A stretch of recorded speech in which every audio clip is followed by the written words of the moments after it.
un tiro al aire o un tema que es aceptado para un subsidio de la universidad y que convoca a un grupo de gente inquieta, inteligente, que hace una cosa brillante. Pero a mí me parece que, si uno lo piensa un poco, creo que es una especie de, yo diría que es como una llamada de atención de tipo de carácter histórico. Tiene que ver con un desarrollo histórico tanto de la literatura latinoamericana y un poco más que latinoamericana, pero en fin, especialmente latinoamericana, y de la crítica literaria, de lo que llamamos, lo que entendemos como crítica literaria, que tiene también una historia de avatares muy considerable, ¿no?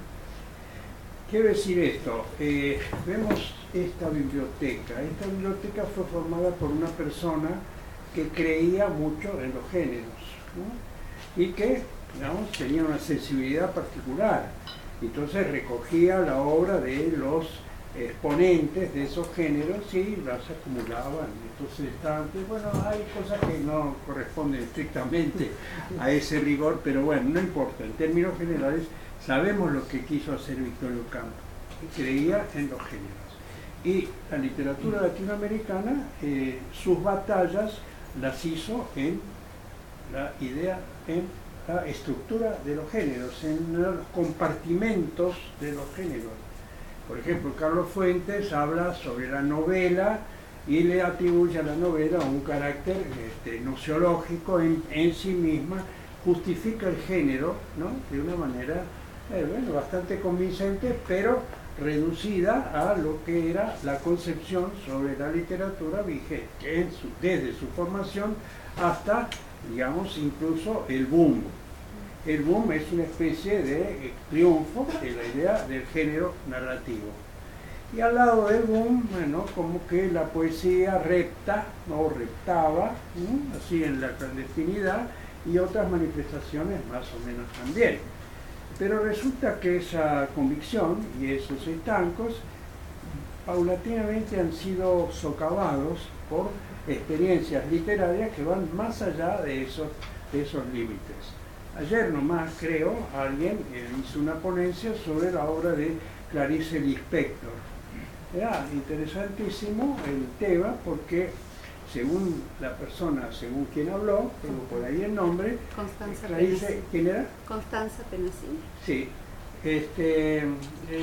Clarice Lispector había leído a Spinoza y Spinoza había entrado en su pensamiento y resulta que en parte se podía interpretar que ella retomaba tópicos de Spinoza, pero me parece que lo fundamental es que Clarisa licuefica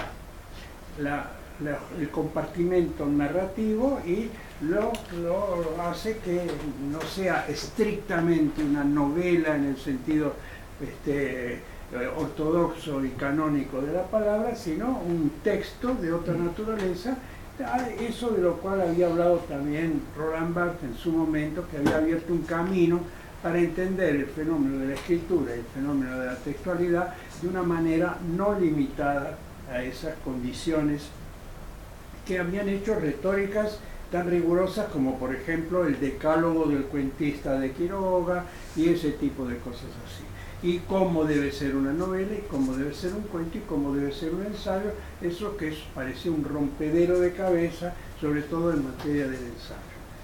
Pero resulta que la literatura, la escritura ha seguido sus propios cauces y ha hecho interferencias, y ha generado, la palabra generado es que es adecuada, ha generado intersecciones que corresponden también al movimiento general de la cultura contemporánea, que es transdiscursiva, es interdiscursiva, transdiscursiva. No hay discursos cerrados, no hay discursos que funcionen, ni siquiera el discurso político que nos abruma todos los días en la televisión y todo, es ya un discurso cerrado, es un discurso impregnado, es un discurso atravesado.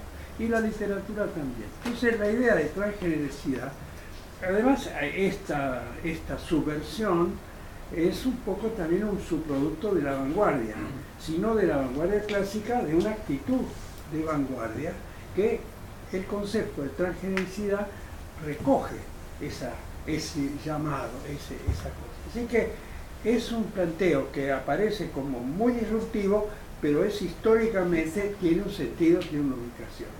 Pero me parecía que era importante destacar este concepto, porque si no, bueno, se hizo un libro interesante, ojalá lo puedan leer, pero ¿en qué consiste? Es decir, ¿qué propone? Este libro propone una mirada muy actual, muy epistemológica, muy fundada, muy histórica, sobre el movimiento general de la literatura de nuestra época y cómo esta literatura nos está produciendo y nos está diciendo y está haciendo lo propio de este esfuerzo discursivo que se persigue en el continente y específicamente también en la Argentina en sus mejores manifestaciones.